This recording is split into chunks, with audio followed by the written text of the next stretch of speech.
નમસ્કાર, આપ જોઈ રહ્યા છો જનસાક્ષી ન્યૂઝ। નજર કરી આજના મુખ્ય સમાચારો પર।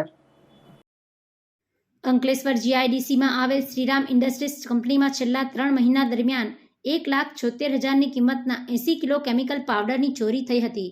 આ પાવડરની ચોરીમાં ભરૂચ એલસીબી પોલીસે 3 ઈસમોની ધરપકડ કરી ₹1,69,000નો પાવડરનો જથ્થો કબજે કરી અન્ય એક ઈસમને વોન્ટેડ જાહેર કરી વધુ તપાસ હાથ ધરી છે। અંકલેશ્વર જીઆઈડીસીમાં ખ્વાજા ચોકડી નજીક આવેલ શ્રીરામ ઇન્ડસ્ટ્રીઝ કંપનીમાંથી તસ્કરો ₹1,76,000ની કિંમતના 80 કિલો કેમિકલ પાવડરની ચોરી કરી ફરાર થઈ જતા જીઆઈડીસી પોલીસ મથકમાં પોલીસ ફરિયાદ નોંધાઈ હતી, જેની તપાસ ભરૂચ એલસીબી પોલીસે શરૂ કરી હતી।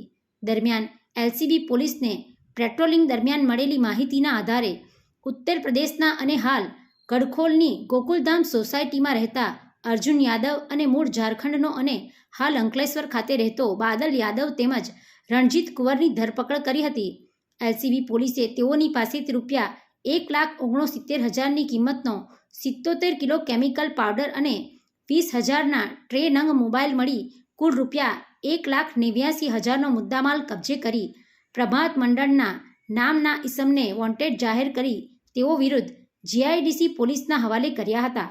પિન્ટુ મોદી, જનસાક્ષી ન્યૂઝ, અંકલેશ્વર।